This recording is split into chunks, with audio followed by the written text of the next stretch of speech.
న్యాయమూర్తి ఎస్ సత్యవతి, ఆంధ్రప్రదేశ్ రాష్ట్ర ముఖ్యమంత్రి శ్రీ నారా చంద్రబాబు నాయుడు గారిని బీజేపీ ఆంధ్రప్రదేశ్ రాష్ట్ర అధ్యక్షుడు శ్రీ పివిఎన్ మాధవ్ గారు ఉండవల్లి తన నివాసంలో కలిసి బీజేపీ ఆధ్వర్యంలో నిర్వహించిన స్ఫూర్తి సంచార జాతుల సభ గురించి వివరించారు.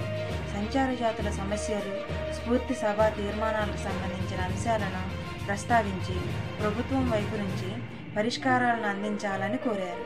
అలానే సంచార జాతులు ఎప్పటి నుంచో పోరాడుతున్న డిఎన్టీ కుల ధృవీకరణ పత్రాలను అందించేట్లు చూడాలని వారు కోరారు.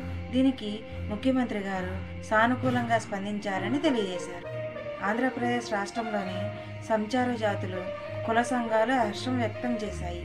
ముఖ్యంగా అఖిల భారత సంచార జాతుల అభివృద్ధి మండలి రాష్ట్ర అధ్యక్షులు అన్నపరెడ్డి వెంకట్ స్పందిస్తూ, స్వతంత్రం వచ్చి 78 సంవత్సరాలు అవుతున్నప్పటికీ నేటికి సంచార జాతులు దుర్భర జీవితాలు అనుభవిస్తున్నారని, ఇప్పటికైనా ప్రభుత్వాలు, రాజకీయ పార్టీలు స్పందించడం చాలా హర్షించదగ్గ విషయం అని తెలిపారు.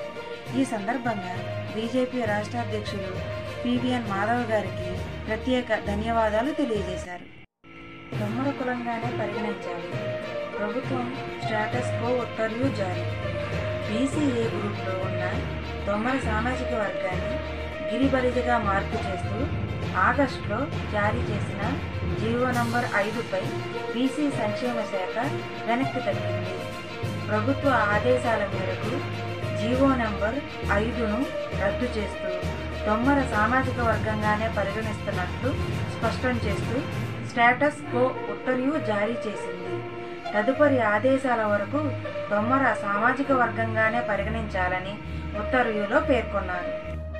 ఈ నెల అక్టోబర్ 5వ తేదీన గుజరాత్ రాష్ట్రంలోని అహ్మదాబాద్ నగరంలో డిఎన్డి మహా సమ్మేళనం పేరుతో డిఎన్డి డెవలప్మెంట్ ఫౌండేషన్ ఆధ్వర్యంలో డిఎన్డి బోర్డు మెంబర్స్ భరత్ భాయ్ పాట్నీ మరియు ప్రవీణ్ గూగే గాల సౌజన్యంతో సంచార జాతుల మహా సమ్మేళన భారీ బహిరంగ సభ దేశం మొత్తం మీద ఒక ఆదర్శవంతమైన డిఎన్డి సభను నిర్వహించినందుకు ధన్యవాదాలు.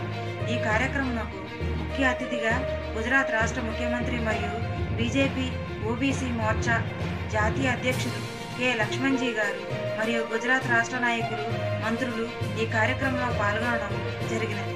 గుజరాత్ రాష్ట్రంలోని సంచార విముక్త జాతులు గల సమస్యలను శాశ్వత పరిష్కారాలను చూపిస్తూ సంక్షేమ ఫలాలను విడుదల చేయడం జరిగినది. అదేవిధంగా సీడ్ నిధులను ముఖ్యమంత్రి చేతుల మీదుగా అందించడం జరిగినది. దక్షిణ భారతదేశంలోని తెలంగాణ నుండి DND development foundation south India ప్రధాన కార్యదర్శి చిత్తరంజన్ గారు పాల్గొనడం జరిగినది. దక్షిణ భారత డిఎన్డి ఫౌండేషన్ ప్రధాన కార్యదర్శి చిత్తరంజన్ మాట్లాడుతూ, ఈ కార్యక్రమాన్ని విజయవంతం చేసిన ప్రతి ఒక్కరికి ధన్యవాదములు. ప్రతి డిఎన్డి కార్యకర్త చూడవలసినది డిఎన్డి నినాదం సమాజంలో ఎంత బలంగా వెళ్తున్నది, డిఎన్డీలకు ఎంత మాత్రం న్యాయం జరుగుతున్నది అన్నది మాత్రమే చూడాలి. కానీ వెనకవైపు ఉండే టైటిల్స్, ఫ్లెక్సీలపై ఉండే పేర్లు కాదు అని గమనించగలరు అని తెలియజేశారు.